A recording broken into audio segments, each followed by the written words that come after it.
পৌষ মাসটা একেবারে শেষের দিকে, আর পৌষ মাস মানে মূলো দিয়ে পুজো করা কালীমাকে।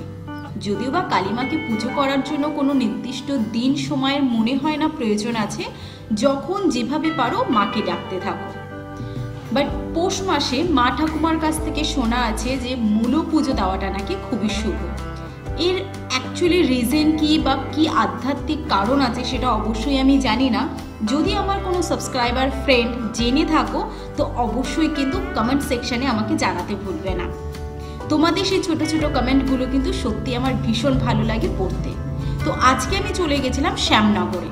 শ্যামনগর স্টেশন থেকে জাস্ট 3-4 মিনিট হাঁটা পথে কিন্তু শ্যামনগরের কালীমাতার মন্দির।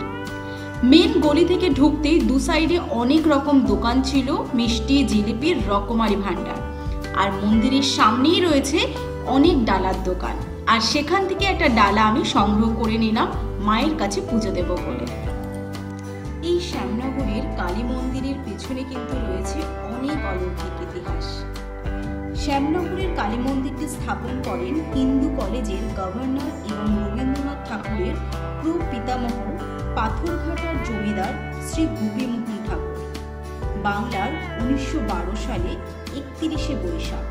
কথিত আছে এই শ্যামনগরের কালী মন্দিরের মূর্তিটি কিন্তু প্রথমে ছিল দক্ষিণ দিকে।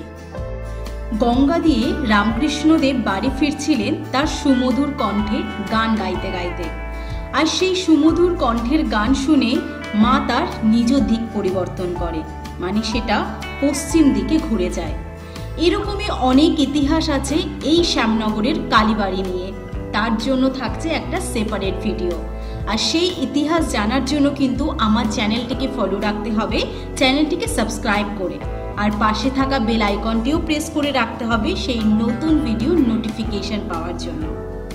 যাই হোক, এই ছোট্ট ভিডিওটাতে এইটুকুনি ইতিহাস থাক। যথারীতি পুজো কমপ্লিট হয়ে গেছে এবং মন্দিরের একদম সামনেই রয়েছে অঞ্জলি দেবার ব্যবস্থা। এখানে একসাথে অনেকজন মিলে অঞ্জলি দেওয়ার ব্যবস্থা রয়েছে, সেখানেই আমি অঞ্জলিটা কমপ্লিট করলাম।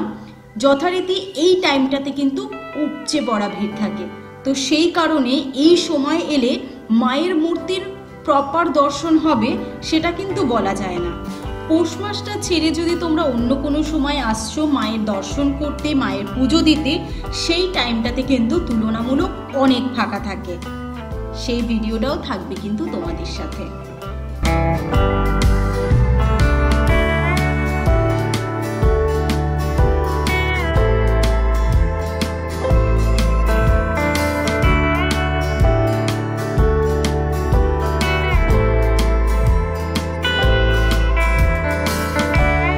কালী ঠাকুরের অঞ্জলি দেওয়া কমপ্লিট হয়ে যাওয়ার পরে একদম সামনেই রয়েছে কিন্তু রাধা কৃষ্ণের মন্দির এবং ভোলে বাবার মন্দির। সেখানেও একটু দর্শন করে নেব, কিন্তু এখানে একদম ক্যামেরার অ্যালাউ নেই, তো সেটা তোমাদের সাথে শেয়ার করতে পারলাম না। আমার পুজো ঘোরা কমপ্লিট হয়ে গেছে, ঠাকুরকে প্রণাম করে নিয়েছি। এবার ঘুরবো মেলা চত্বরটা। মন্দিরের পাশেই যেই ফাঁকা জায়গাটা রয়েছে সেখানেই কিন্তু মেলাটা বসে, আর এখানে সকালের দিকেই মেলাটা কিন্তু বেশ জাঁকজমক থাকে। রয়েছে অনেক রকম জিনিস, বাচ্চাদের জন্য বিভিন্ন নাগরদোল্লা, অনেক রকম জাং জুয়েলারি থেকে ফাস্টফুড, সমস্ত কিছুর সম্ভারই পেয়ে যাবে এই মেলাতে। বেশ কিছু ঘোরাঘুরি এবং অল্প কিছু কেনাকাটি কমপ্লিট করে নেব এই মেলা থেকে, আর সাথে সাথে পুরো জায়গাটাও কিন্তু তোমাদেরকে একবার ঘুরে দেখাবো।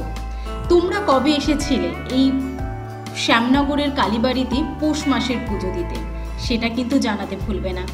ভিডিওটি ভালো লাগলে অবশ্যই লাইক করো, সকলের সাথে শেয়ার করো যারা এখনো এই মেলাটিতে আসতে পারেনি।